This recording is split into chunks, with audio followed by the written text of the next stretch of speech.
Bonjour à tous, donc bonjour à vous qui êtes là, bonjour à ceux qui sont connectés sur Internet, bonjour à ceux qui nous suivent partout dans le corps du Christ. Amen. Nous prenons le psaume 23. L'Éternel est mon berger, l'Éternel c'est votre Père, c'est mon Père. Il est mon berger, je ne manquerai de rien. Il me fait reposer dans des verts pâturages. Il me dirige près des eaux paisibles. Il restaure mon âme. Il me conduit dans les sentiers de la justice à cause de son nom. Alléluia. On peut tous proclamer ensemble à partir du verset 4.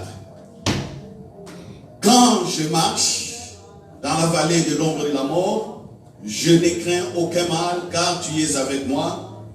Ta houlette et ton bâton me rassurent. Tu dresses devant moi une table en face de mes adversaires. Tu oins d'huile ma tête et ma coupe déborde. Oui, le bonheur et la grâce. Mais vous êtes nombreux, je n'entends personne. Verset 6.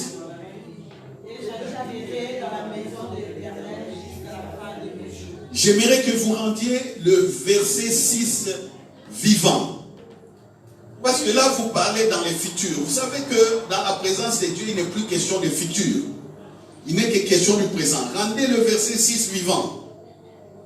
Oui, le bonheur et la grâce m'accompagnent.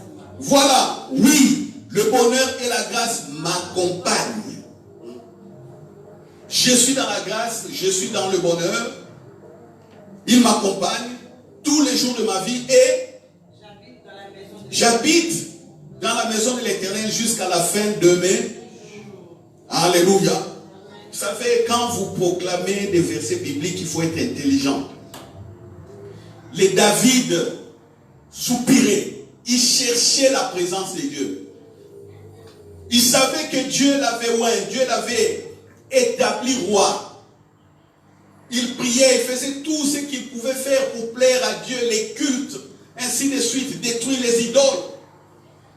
Essayer de plaire à Dieu en étendant le royaume, le règne.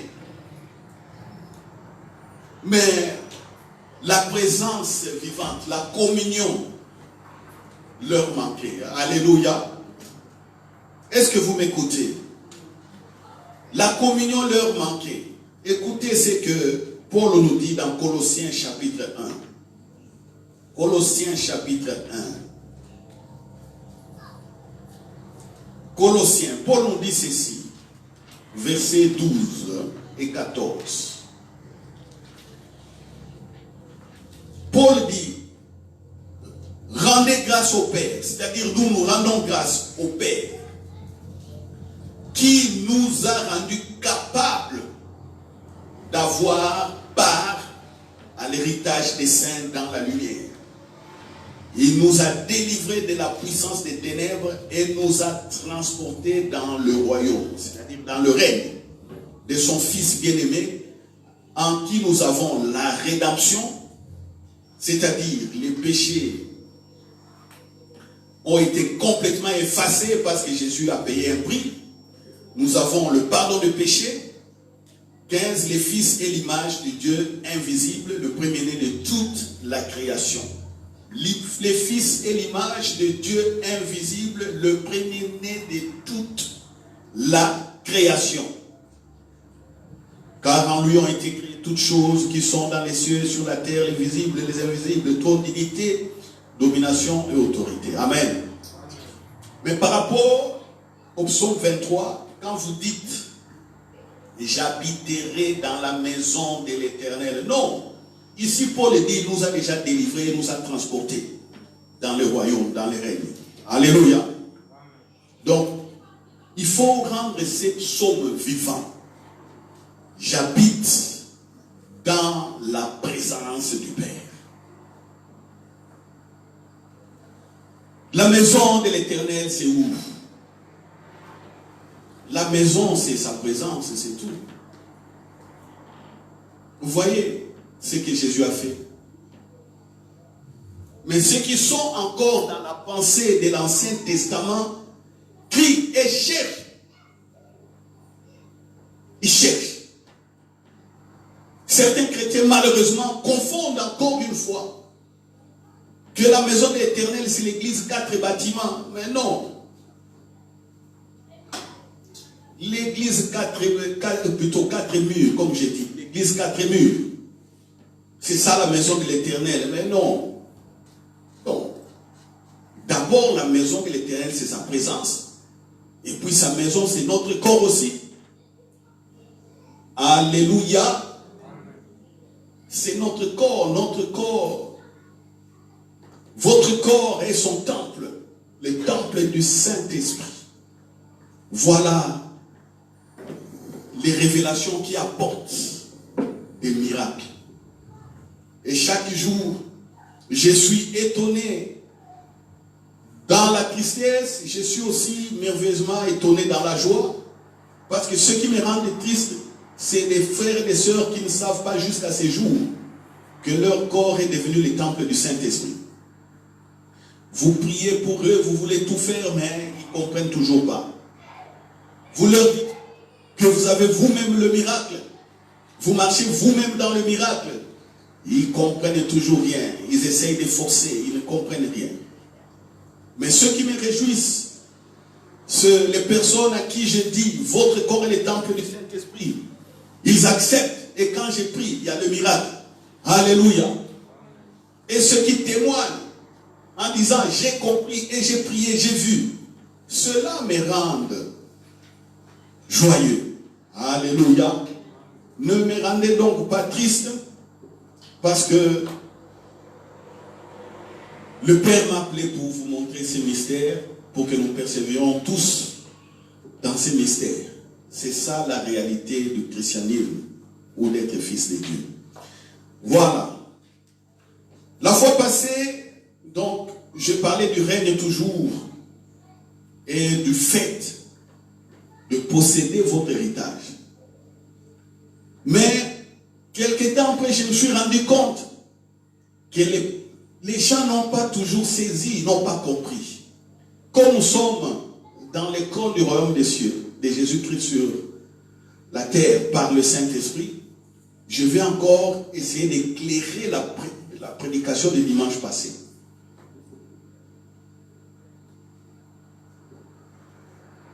Alléluia. Nous avons parlé de Joseph, n'est-ce pas? Mais répondez-moi. Oui. Mais il faut dire oui. C'est comme si vous n'étiez pas là. Vous voyez? Qui a suivi cette prédication pendant la semaine? Ou qui a suivi cet enseignement pendant la semaine? Ou qui a pratiqué? Non. Il faut être réceptif. On pose la question claire. Un enseignement vu, vous répondez. Parce que vous avez eu le temps de méditer. Si vous n'avez pas compris, il fallait poser des questions. J'allais revenir. Mais à certains à qui j'ai parlé, j'ai compris qu'ils n'ont pas saisi. Voilà. Nous avons parlé de Joseph. Lisant son appel ou son livre de vie, Dieu lui a donné 2 songes. Et quand Joseph a raconté ses songes à ses frères étaient mécontents. Mais la vision de Dieu a été confirmée par la bouche de ses frères. Prenons Genèse chapitre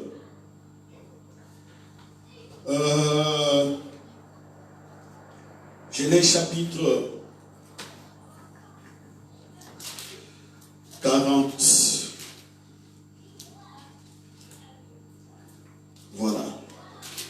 Nous sommes Genèse chapitre, voilà, 30, non, voilà, 37. Gloire à Dieu.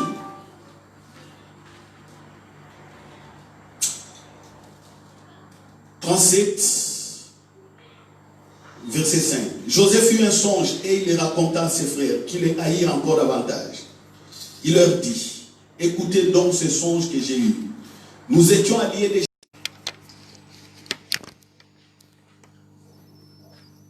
C'est plus tard, au chapitre 45, que Joseph dira, non, mes frères, je ne suis pas en colère contre vous. Ça a été décidé par Dieu.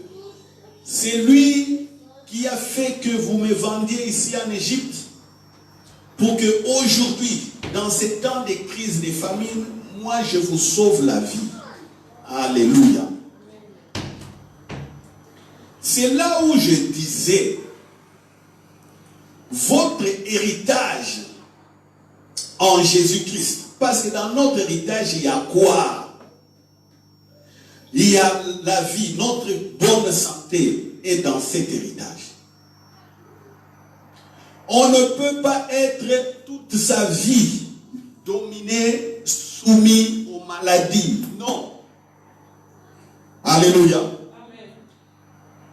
Non. On ne peut pas être toute sa vie dominé, soumis à la pauvreté. Non. On ne peut pas être toute sa vie manquant toujours de ce qui peut faire votre joie. Aujourd'hui, les frères et les sœurs courent par-ci par-là pour des mariages. On croit que c'est une affaire simplement de la culture africaine. Et non. Je vous rassure. Alléluia.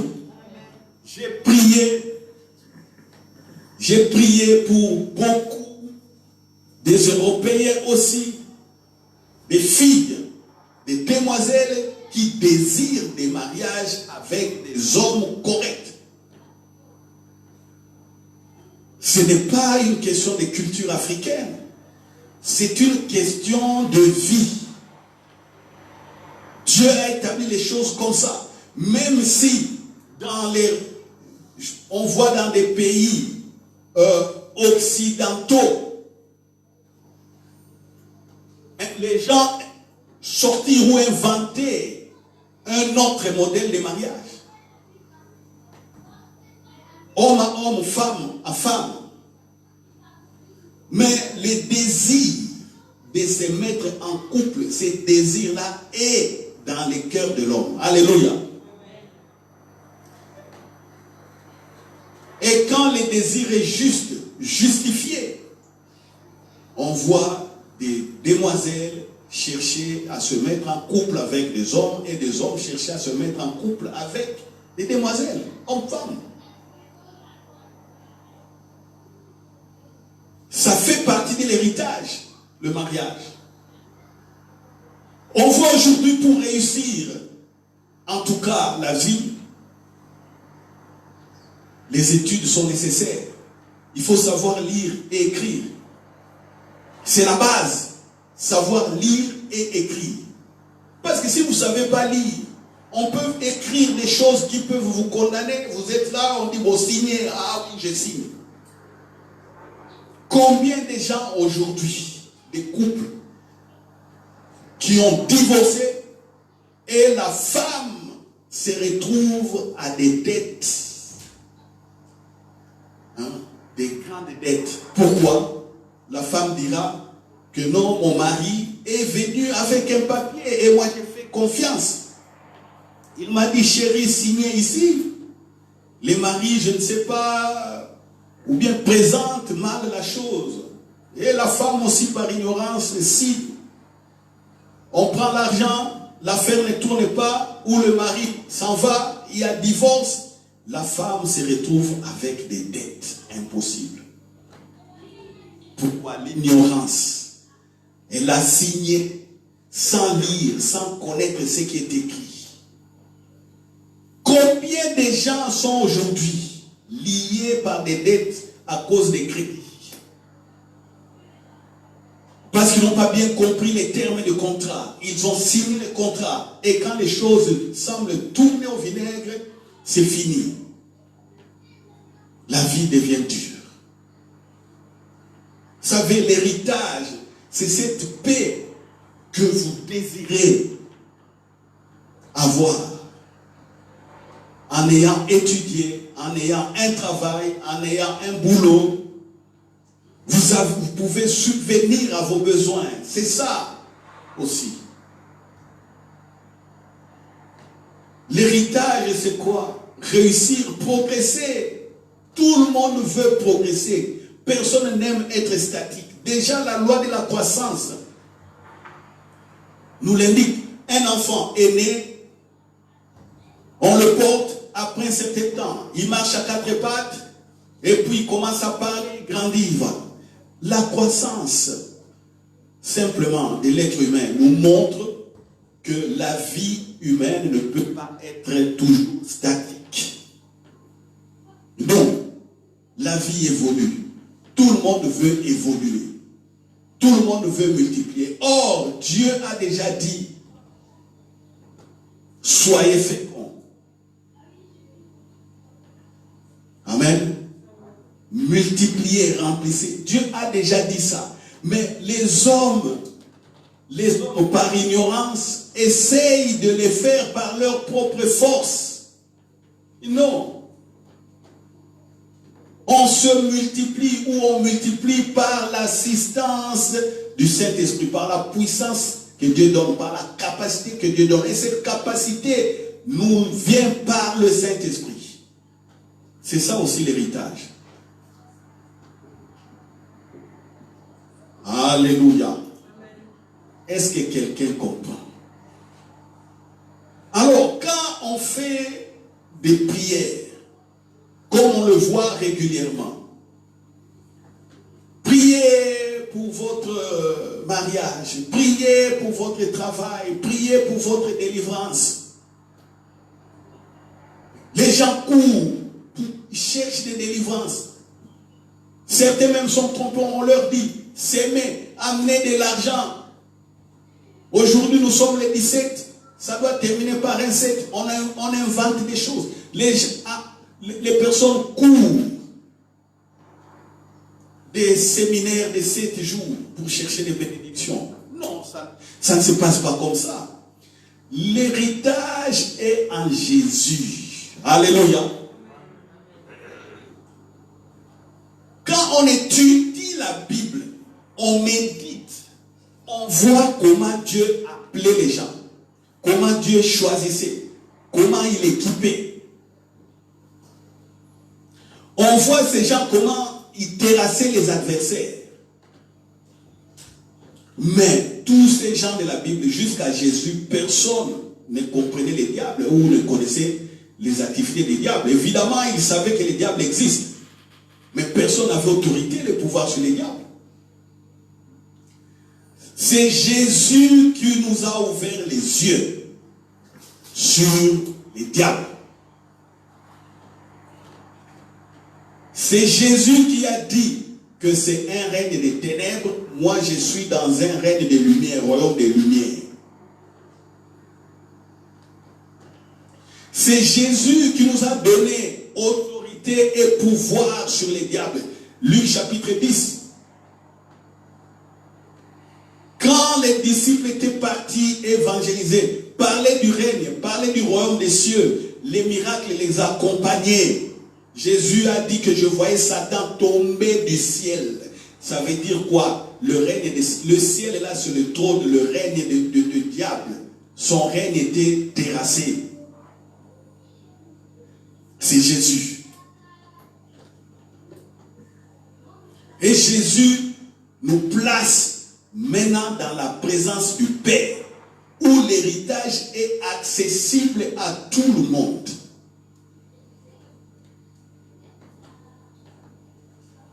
La paix vous est accessible, la joie vous est accessible, il y a tout vous est accessible.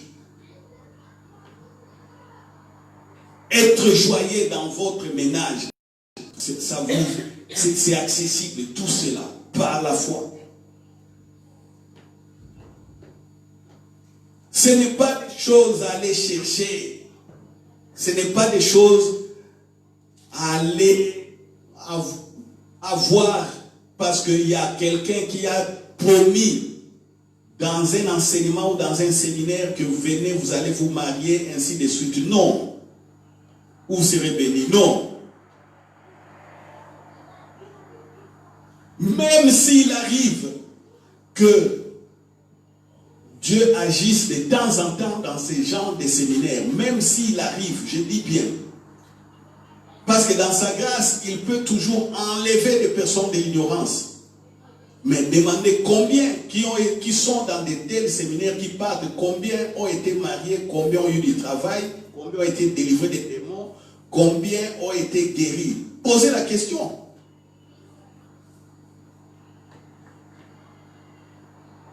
Combien ont été délivrés des démons? Posez la question. Vous verrez que le nombre est insignifiant. Alors quand on vient dans l'église comme ça, on est là, on est enseigné, on prend ces choses, on prend l'enseignement, on part à la maison, on commence à réétudier,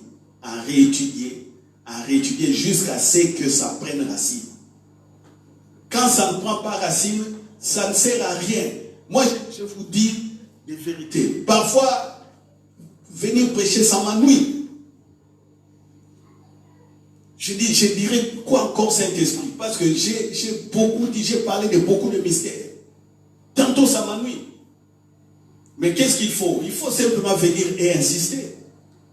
Insister jusqu'à ce que la parole rentre, que les gens comprennent. Alléluia. Parce que si vous avez compris, vous allez commencer à reproduire ce que vous avez appris. Si vous n'avez pas compris, ça restera sur vous, dans votre chaise, dans votre maison, point barre.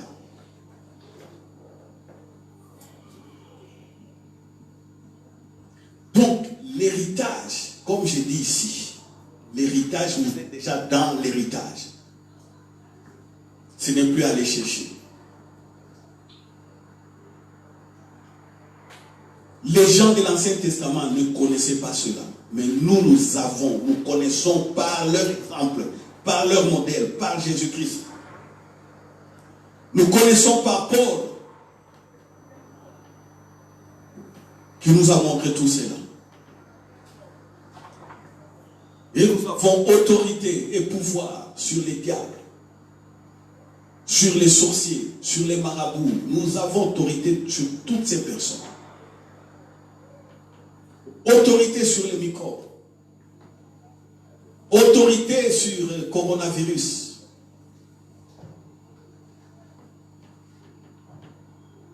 Non, il ne faut pas attendre que vous soyez malade. Évidemment, vous savez, tantôt il y a des choses qui étonnent aussi. Mais gloire à Dieu, parce que Dieu nous enlève toujours dans l'ignorance. On voit un homme de Dieu qui a été atteint du coronavirus. Quand il vient donner les témoignages, il dit, oh, maintenant je comprends Dieu. Maintenant je comprends.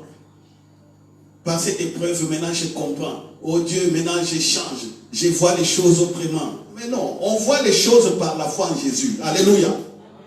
Je ne suis pas contre ces témoignages. Ça fortifie. C'est un homme de Dieu, une femme de Dieu qui était malade et Dieu l'a guéri. Mais quand j'entends d'autres témoignages, maintenant je vois, je comprends les choses. Oh, vous ne savez pas, coronavirus, ceci, cela. Mais moi, ça m'étonne. Ça m'étonne. Frères, bâtissons nos vies par la foi. Alléluia. Parce que quand les épreuves arrivent, que vous sachiez que vous êtes dans l'épreuve, vous vous cramponnez sur ce que vous connaissez pour en sortir. C'est ça la vérité. C'est ça la vérité. Job, nous avons l'exemple de Job qui était dans son règne. Vous savez pourquoi le diable a attaqué Job? Le diable était jaloux de la manière dont Job régnait parce qu'il était le plus considéré dans cette région. C'est Job qui était au top. La faveur de Dieu, tout était sur Job. Et cela a énervé Satan. Satan vient dire à Dieu, moi je veux que tu éloignes la protection sur Job. Tu verras comment je vais le faire. Tu verras même ce Job-là. Il ne t'adore pas. C'est pas un hasard. Il t'adore parce que tu l'as béni, et ainsi de suite. Satan a poussé Dieu à plusieurs reprises, jusqu'à ce que Dieu a dit à Satan, mais pourquoi toi tu me déranges comme ça? Pourquoi tu veux que moi je perde des gens, vraiment Satan? Pourquoi tu le veux? Oh non, tu l'as béni, ceci, cela. Non, le problème c'est pas que tu l'as béni, le problème c'est le règne. Job était au top. Alléluia. Amen. Les gens voyaient en Job un homme qui craint son Dieu. C'est ça. Même si à l'époque de Job, on ne connaissait pas Dieu parce que c'était des personnes, on adorait en faisant des holocaustes, des offrandes comme ça, on prend des animaux, on tue, on brûle et puis on parle au Dieu qu'on connaît. Le problème c'était ça. Comme il est levé, les gens regardent. Mais comment Job fait pour avoir tout ça? Oh non, il a un Dieu tel. C'est ça. C'est le problème de règne. Alors Job, n'ayant pas compris que le diable était contre lui, derrière lui, Job s'est découragé. Job est arrivé même à se maudire lui-même. Quand vous lisez Job chapitre 1, 2 et chapitre 2, vous verrez tout ça, chapitre 3. Quand Job disait dans la souffrance, maudit les jours où j'ai été conçu, maudit les jours où ma maman était tombée enceinte, maudit le jour où quelqu'un a crié dans la maison de mon père qu'un fils est né. À l'époque, il n'y avait pas des échographies. On attendait simplement la sortie de l'enfant. On voyait que si c'est un garçon ou une fille. Quand c'est un garçon, les gens célébraient. Quand c'est une fille, ils célébraient aussi autrement. Job dit que ce jour-là soit maudit. Mais il ne savait pas que le diable était derrière. C'est Jésus qui nous a ouvert les yeux sur les diables. Alléluia. Et nous sommes dans ces règnes. Quand tu es dans le règne de Jésus-Christ, tu ne peux plus pleurer contre les attaques du diable. Tu ne peux plus. Alors tous les cantiques là que nous entendons, les gens pleuraient, oh le diable a fait ceci, oh Dieu fait cela, tout ça sont des faux cantiques. Ça ne donne pas la foi aux gens. La foi nous avons en Jésus-Christ qui nous a placés au 5e règne. 5e règne, le règne des fils de Dieu. 4e, le règne des ténèbres. 3e, le règne des micro-organismes et des microbes. 2e règne, règne végétal. 1er règne, règne animal. Vous voyez, comme nous avons la connaissance maintenant du diable, s'il y a un blocage dans ta vie, tu as l'autorité de pouvoir, à partir de ta bouche, de les débloquer. Si tu es ignorant, c'est là où nous, les hommes de Dieu, nous intervenons. Nous enseignons, nous prions pour les gens. Une fois qu'on a prié pour vous, recevez et allez reproduire la même chose. Amen. Aucun fils de Dieu, aucun, je dis bien, aucun fils de Dieu ne peut être dominé par les diables. Impossible. Ne prenez pas des exemples des échecs des gens. Non, ne prenez pas cela. D'après Jésus, le Fils de Dieu est au-dessus du diable. Le diable vient simplement attaquer et voler à cause de l'ignorance. Point barre. Point barre. Point barre. Point barre. C'est pourquoi ceux qui veulent se marier, qui ne passent pas leur temps, chaque jour à lier les démons des célibats, tout ça, c'est perte de temps inutile. Connaissez ce que vous êtes. Alléluia. Oh non, je chasse les démons des maris de nuit. Je chasse les démons de ceci. Je chasse tous les 1 année, 2 ans, 3 ans. Je vous dis, actuellement, je connais beaucoup de sœurs aussi qui se sont découragées, qui ne croient plus. Qui ne croient plus. Quand on leur parle, ils ont quitté les églises. Vous savez, leur défense aujourd'hui, on montre que les pasteurs sont mauvais, les églises mentent. Ah, non. Vous savez, si vous savez trouver de la joie, la paix, des véritables solutions dans l'église, vous n'allez jamais quitter les églises, même s'il y a des pasteurs qui tombent. Vous ne quitterez pas. Tous les gens là qui ont des arguments comme ça, des gens qui ne connaissent pas Jésus, qui ne connaissent pas l'appel, l'héritage, les repos en Dieu, ils ne connaissent pas. Et ils voient les erreurs des hommes de Dieu seulement. Les églises sont mauvaises, les églises sont ceci, les églises sont cela. Non, non, ce n'est pas ça. Ce n'est pas ça. Amen. Ce n'est pas ça. Les combats, les échecs, les épreuves, tous nous les vivons. Il y a certains qui échouent, les serviteurs de Dieu qui tombent, les femmes de Dieu qui tombent. Mais il y en a aussi qui sont toujours debout, qui continuent dans la vérité à avancer. Il faut suivre ces gens-là, qui restent debout, qui continuent à avancer. Voilà donc Joseph, plus tard, comprendra son héritage, lui et sa famille. Plus tard, même papa Jacob, plus tard, il comprendra l'héritage et ce que Dieu avait fait avec Joseph. Plus tard. Mais nous, il ne faut pas attendre les plus tard. Non.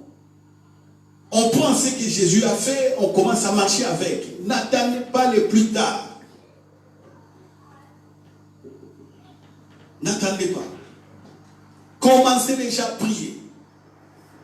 Le face-à-face avec le Saint-Esprit. Le face-à-face avec le Saint-Esprit. Bible, cahier, stylo. Enfermez-vous. Cherchez. Parlez à Dieu. Je vous ai dit, quand vous arrivez en ce moment, n'écoutez plus aucun pasteur. Non. N'écoutez plus aucun pasteur. Fermez Internet. Fermez G7. Ne m'écoutez pas non plus. Vous êtes là, Bible, cahier, bic. Vous attendez à ce qu'il vous parle. Alléluia. Tous les jours. Si vous ne trouvez pas le temps, ça doit être dans votre cœur. Cette recherche, cette soif. Ça doit être dans votre cœur.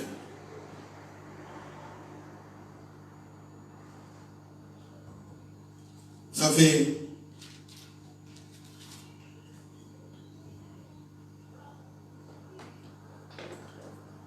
quand vous arrivez dans des moments d'épreuve terribles, où vous ne savez pas devant vous quelle deviendra votre vie ou quelle solution à prendre,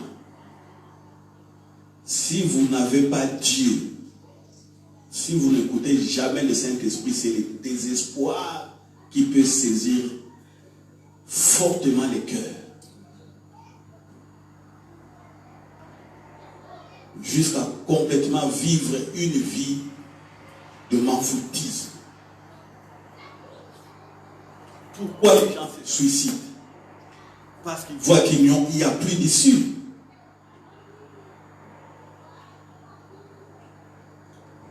Les suicides, c'est une des causes de manque de sortie de secours. Alors quand on désespère, on se suicide. Certains, même s'ils ne se suicident pas, ils ont déjà commis un suicide interne dans les cœurs, dans les désespoirs. Nous connaissons ces choses parce qu'il nous arrive de parler avec beaucoup de gens. Dans la relation d'aide. Vous parlez avec quelqu'un, vous sentez que c'est des douleurs et des douleurs qu'il exprime de son cœur.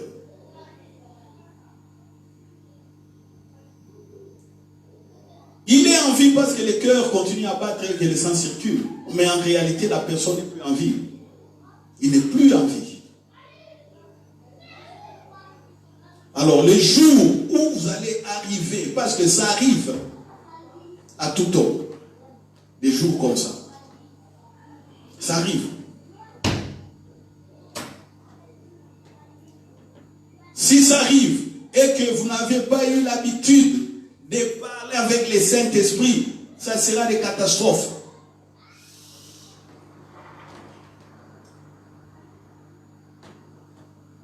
Vous savez, il y a des hommes de Dieu aussi qui m'ont déjà dit que Dieu n'a rien fait pour eux dans leur vie.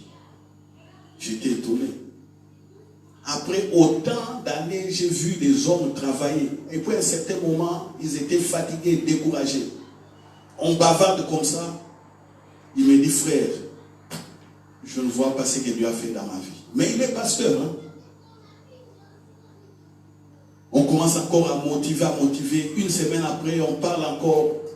La personne, oh non, bon, il est temps que je laisse le travail à d'autres personnes. Je connais des pasteurs comme ça, découragés. Pourquoi cela est arrivé? Parce qu'un jour, ils n'ont jamais eu de face à face avec le Saint-Esprit. Ils ont travaillé en voyant comment les églises tournent, fonctionnent. Même s'ils avaient appel, mais ils avaient oublié dans l'appel qu'un pasteur doit être conduit par le Saint-Esprit. Mais vous n'êtes pas pasteur, vous êtes fils de Dieu, fille de Dieu. Vous devez être conduit par le Saint-Esprit. Parce que si ce jour arrive,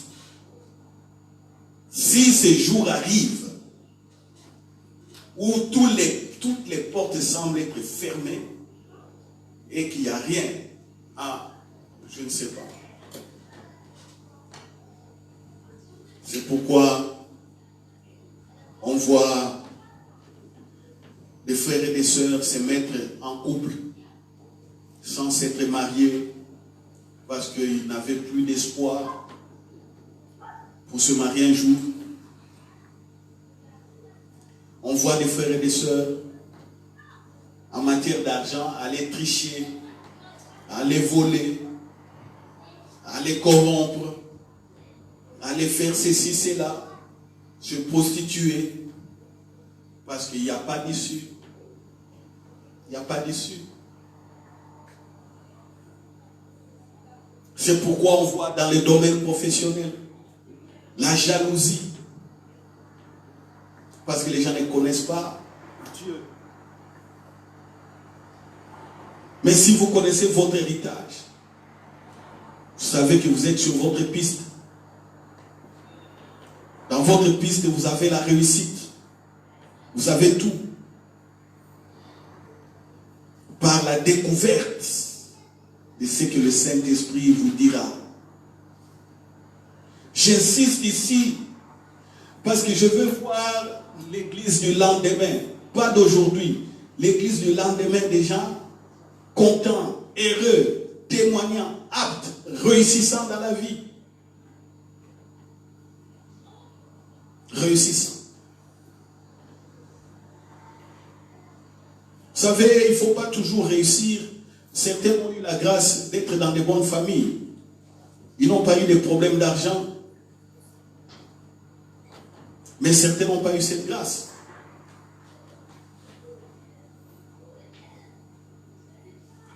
Certains ont eu la grâce d'avoir des bons travails. Mais d'autres n'en ont pas eu. D'autres ont eu des promotions élevées en dignité dans les pays. Mais tout le monde n'occupera pas la seule chaise du président de la présidence de la République ou du Premier ministre. Il y a des postes qui sont uniques. Il y a des élévations qui sont uniques, des élévations en dignité au niveau de l'État qui sont uniques. Certains ont eu la grâce d'avoir des gens tout autour d'eux qui les ont pistonnés. Mais tout le monde n'aura pas la même chose. Vous n'aurez pas peut-être la même chose. Ce qui vous revient à vous qui est sûr, c'est votre héritage en Jésus. Alléluia. Ça c'est sûr pour vous. Et commencez à y travailler. Dans les face à face, dans le seul à seul avec le Saint-Esprit. Les jeunes, Joël Armélie, nos jeunes aînés, les Pamadi, nos jeunes aînés ici, faites cela les seuls à seul avec le Saint-Esprit.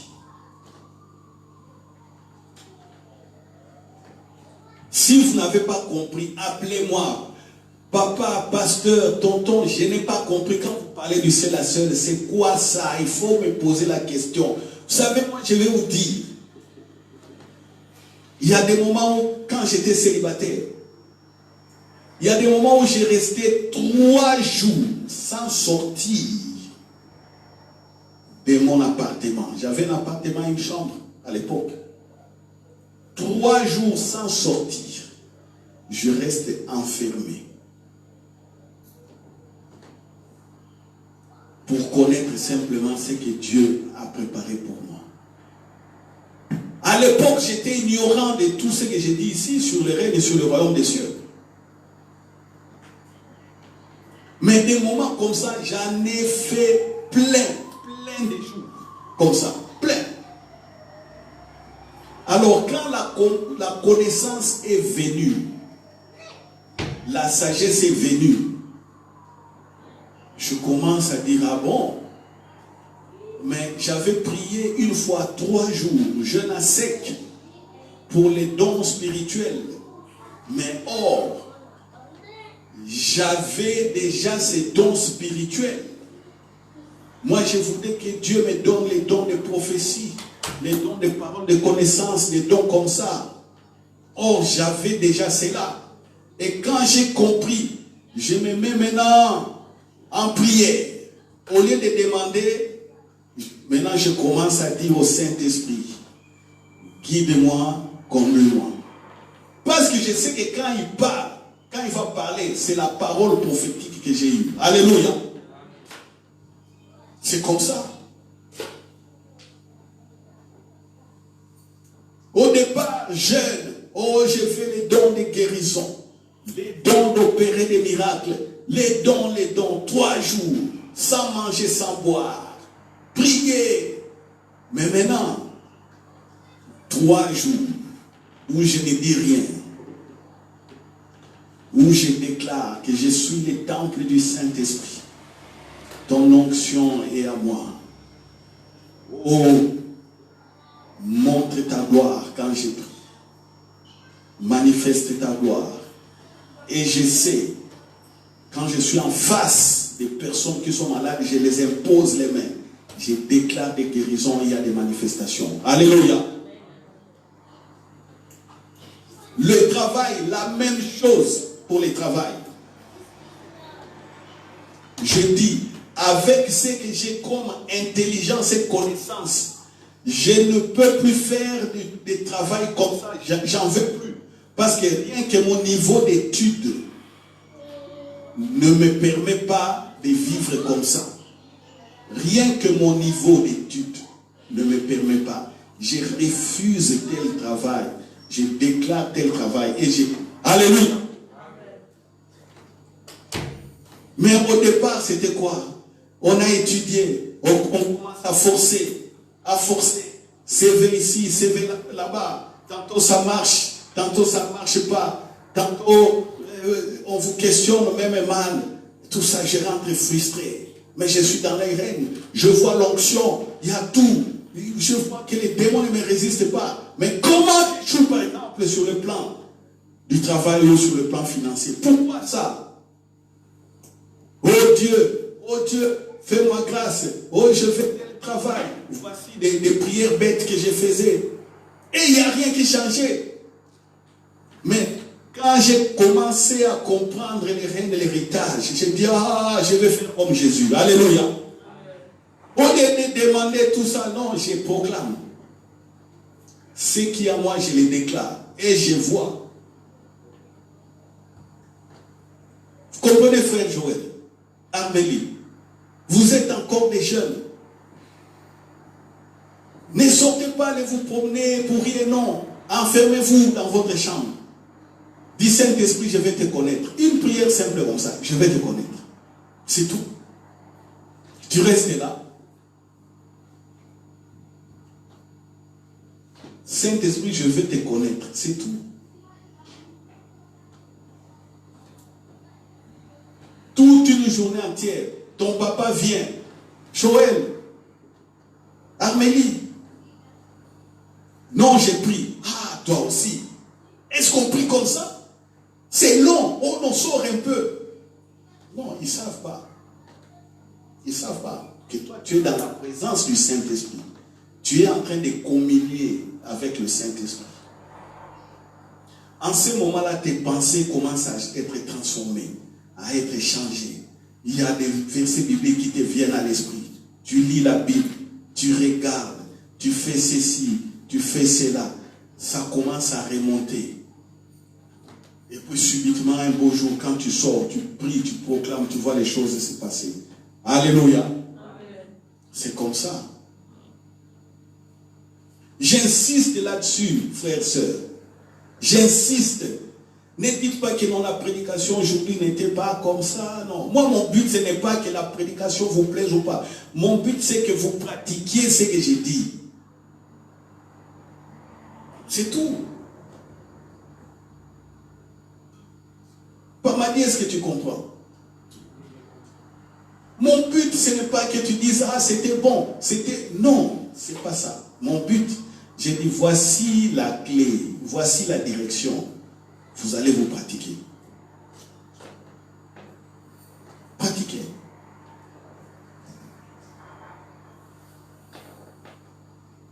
C'est tout. Alléluia. C'est ça. Et j'aimerais en ce moment-là entendre de vous des remarques. Pasteur, oh le Saint-Esprit a dit ceci. Oh le Saint-Esprit a dit cela pour telle personne. Le Saint-Esprit m'a conduit sur cette direction. C'est ça, ce que je veux. C'est ça. Mais je remarque, c'est comme si l'Église attend tout de moi. Qu'est-ce que le pasteur va dire? Et le pasteur ne voit pas mon problème. Vous savez, j'ai prié pour une dame qui est à Kinshasa. Ça fait 3 ans que je connais cette dame. Elle a sa fille au Canada, dans une université. Alors, elle m'a dit, non, pasteur, il faut prier vraiment pour ma fille parce qu'il y a ça, ça, ça, ça, ça. J'ai dit, ok, c'est bon. Mais on fait une conférence. Tu m'appelles à telle heure sur WhatsApp, tu me connectes aussi avec ta fille. C'est bon. C'était pendant ce confinement. À 20h, on appelle au Canada, je ne sais pas, il était 13h, je ne sais pas, ou 14h. À Kinshasa, c'était 20h, nous, c'était 21h, quelque chose comme ça. Je prends la fille, je commence à prier. J'exhorte un peu la fille. Vous savez, l'exhortation, c'était son corps et le temple du Saint-Esprit. Quand j'ai prié pour la fille, paf, le Saint-Esprit me montre une vidéo. J'ai décrit ce que sa fille avait comme problème. J'ai dit, je vois en toi, il y a ça, ça, ça, ça, ça, ça. Quand j'ai fini, j'ai dit, ok, c'est bon, la fille, c'est fini, bon, je vais prier maintenant pour maman. La première fois au téléphone, depuis que j'ai prié pour les gens au téléphone, la première fois que j'écoute quelqu'un, après la prière, acclamer. J'ai dit, mais cette fille, elle acclame ou c'est pas ça? Je ne savais pas. J'ai dit, maman, tu es où? À la maison. J'ai dit, ok, maman, mets-toi à genoux. Tu es dans ta chambre, ok, mets-toi à genoux. Je commence à prier pour la maman, deuxième vision. Pas. Toi, il y a ça, ça, ça. Je voulais commencer à aller dans les détails. Mais j'ai dit, bon, si je temporise un peu, parce que bon, j'allais décrire les choses.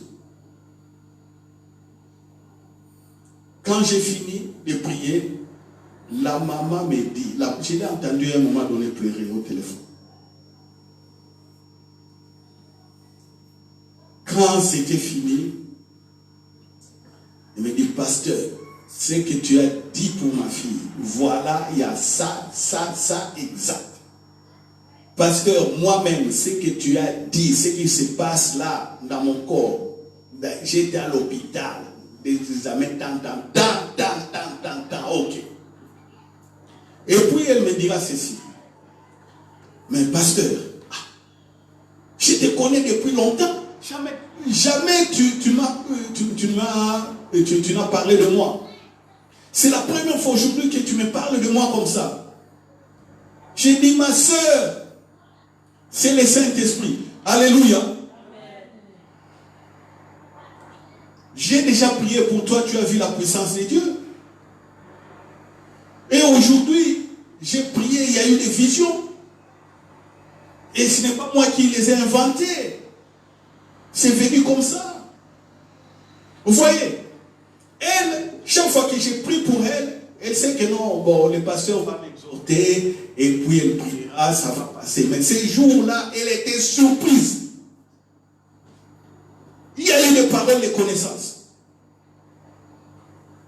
Des visions comme ça. Ah, pasteur, j'ai dit oui, c'est arrivé. En plus, la première fois quand j'avais prié pour cette dame il y a 3 ans, elle priait par là. Quand j'ai posé la main sur elle, la puissance est venue. Elle a parlé en langue, sur le coup. Alléluia. Vous voyez? Donc, l'église est dans la position où elle attend toujours. Ah, qu'est-ce que le pasteur dira? Ah, le pasteur n'a jamais prophétisé sur moi. Le pasteur n'a jamais rien dit sur moi. Non, non, non, non. Moi, je vous dis, je vous ouvre l'intelligence sur la matière de la foi. Ce que vous avez, les connaissances que vous avez, c'est ce qui va vous soutenir, qui va vous tenir. Les 2 personnes, maman et la fille, pour lesquelles j'ai prié, le Saint-Esprit a donné une solution, simplement, comme on dit, ponctuelle. Une solution, une seule solution pour le problème de ces jours-là. Mais quand j'ai arrêté de prier, il y a un lendemain, comment elles vont vivre leurs jours à venir? Comment? Si elles ne connaissent pas ces choses, la foi, l'héritage, c'est ça. Alléluia. Donc, en gros, vous avez l'héritage. Dans le cas de Joseph, c'est sorti de la bouche de ses frères, le règne. Malheureusement, ils ont compris plus tard. Nous comprenons à l'avance. Allons prier, allons faire le face-à-face avec le Saint-Esprit. Les visions, vous en avez. La voix du Saint-Esprit, vous l'écouterez. Les discernements de l'Esprit pour faire des bons choix, des bonnes décisions, vous l'avez aussi. Amen. Voilà, nous allons prier pour clôturer ces temps. Alléluia. Père, j'ai encore éclairé ton peuple sur l'héritage, sur ce qu'il a déjà. C'est mes frères et mes sœurs, ici présents dans l'église 4 bâtiments et ceux qui sont connectés sur Internet. Je leur ai mis devant leurs responsabilités d'aller faire le face-à-face avec le Saint-Esprit. Parlez-leur, montrez-leur le chemin, montre-leur la vie, montre-leur l'héritage, montre-leur ce que tu avais déjà préparé d'avance. Je ne veux pas que nous soyons surpris à la fin de comprendre en retard. Non. Jésus n'a jamais compris en retard. Il a fait ce qui a été déjà écrit de lui à l'avance.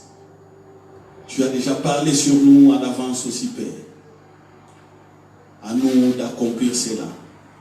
Merci parce que le Saint-Esprit est fidèle. Il prend de ce qui est à toi et nous l'annonce. Il prend de ce qui est à toi, ce que tu as préparé pour ta gloire, que tu nous as donné, il annonce et nous le révèle. Au nom de Jésus. Ainsi priez. Amen. Amen. Nous acclamons le Seigneur.